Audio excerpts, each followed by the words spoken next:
অহং ব্রহ্মাস্মি অর্থাৎ আমি সেই ব্রহ্ম। তত্ত্বমসি অর্থাৎ তুমি সেই ব্রহ্ম। অদ্বৈত বেদান্ত দর্শনে বারবার এটা বলা হয়েছে যে জীব এবং ব্রহ্ম অভিন্ন। কিন্তু এটা কি সত্য? বাস্তবেই কি আমরা ব্রহ্ম? আমরা যদি ব্রহ্ম হই তাহলে আমরা তা অনুভব করতে পারছি না কেন? আর যদি আমরা ব্রহ্ম না হই তাহলে আমরা কিভাবে ব্রহ্ম হতে পারব? এই প্রসঙ্গে বেদান্ত আমাদের বলছে যে তুমি সহস্রবার চেষ্টা করার পরেও কোনোদিন ব্রহ্ম হতে পারবে না, কারণ তুমিই সেই ব্রহ্ম।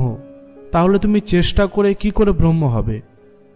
অজ্ঞান তোমাকে অন্ধ করে রেখেছে, তুমি নিজেকে চিনতে পারছো না। তুমিই সেই সচ্চিদানন্দ ব্রহ্ম, শুধুমাত্র নিজেকে উপলব্ধি করতে হবে। অজ্ঞানের কারণেই তুমি নিজেকে ক্ষুদ্র ব্যক্তি ভাবছ। সর্ববেদান্তের মূল কথা এটাই যে যখন কারো মন থেকে সমস্ত অজ্ঞান দূর হয়ে যায় এবং আত্মজ্ঞানের উদয় হয়, তখনই সেই ব্যক্তি ব্রহ্ম হয়ে যায়। জীব এবং ব্রহ্মের একরূপতা নিয়ে স্বামী বিবেকানন্দ বলছেন, আমরা ক্ষুদ্র জীব নই, আমাদের অস্তিত্ব বিশ্বব্যাপী। আমরা ক্ষুদ্র জীব। এই অজ্ঞান যতই পুরানো এবং সুখপ্রদ হোক না কেন, প্রতিনিয়তই আমাদের এই ক্ষুদ্র জীবরূপী ব্যক্তিত্বের মৃত্যু হচ্ছে। সুতরাং আমাদের এই ক্ষুদ্র ব্যক্তিত্ব থেকে বেরিয়ে আসতেই হবে। তাহলে স্বাভাবিকভাবেই প্রশ্ন ওঠে যে যদি আমি ব্রহ্ম হই তাহলে আমার ব্যক্তিত্বের কি হবে?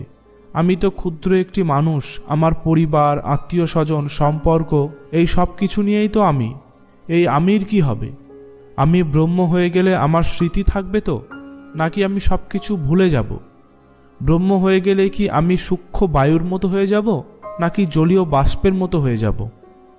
এই সমস্ত প্রশ্নের উত্তরে স্বামী বিবেকানন্দ বলছেন, যখন কাউকে বলা হয় যে তুমি ক্ষুদ্র জীব নও, তুমি বিশ্বব্যাপী সত্তা, তুমি সব কিছুর মধ্যে বিরাজ করছো, তুমি সেই সর্বব্যাপী চেতনা, সব দেহের মধ্যে দিয়েই তুমি কাজ করছো, প্রত্যেক ঠোঁট দিয়ে তুমিই কথা বলছো, প্রত্যেক হৃদয় দিয়ে তুমিই সব কিছু অনুভব করছো, তখন সেই ব্যক্তি ভয় পায়। নিজের ক্ষুদ্র ব্যক্তিত্ব ভেঙে সে সর্বব্যাপী হতে চায় না। সে বারবার জিজ্ঞেস করে, আমার ব্যক্তিসত্তার কি হবে? কিন্তু কি এই ব্যক্তিসত্তা কোথায় থাকে? একজন শিশুর কোনো দাড়ি গোঁফ থাকে না, কিন্তু যখন সে বড় হয় তখন তার দাড়ি গোঁফ বার হয়। যদি ব্যক্তিসত্তা দেহে থাকতো তবে তো তার ব্যক্তিসত্তা হারিয়ে যেত। যদি কারো একটি চোখ বা হাত বা পা নষ্ট হয়ে যায় তাহলে তো তার ব্যক্তিসত্তা নষ্ট হয়ে যাবে, কিন্তু তা তো হয় না। সুতরাং ব্যক্তিসত্তা শরীরে থাকে না। আবার যদি ব্যক্তিসত্তা মনে থাকে তাহলে তো নেশাগ্রস্ত ব্যক্তির নেশা ত্যাগ করা উচিত নয়, কারণ যখনই সে মনের অভ্যাস ত্যাগ করবে তখনই তার ব্যক্তিসত্তা হারিয়ে যাবে, যদি ব্যক্তিসত্তা মনের ধর্ম হয়। কিন্তু তাও তো হয় না। তাহলে ব্যক্তিসত্তা কি? প্রকৃতপক্ষে কোনো ক্ষুদ্র ব্যক্তিসত্তার অস্তিত্বই নেই। ব্যক্তিসত্তা একটাই, তা হলো বিশ্বব্যাপী চেতনা বা অসীম। এটাই একমাত্র অবস্থা যা কোনোদিন পরিবর্তিত হয় না।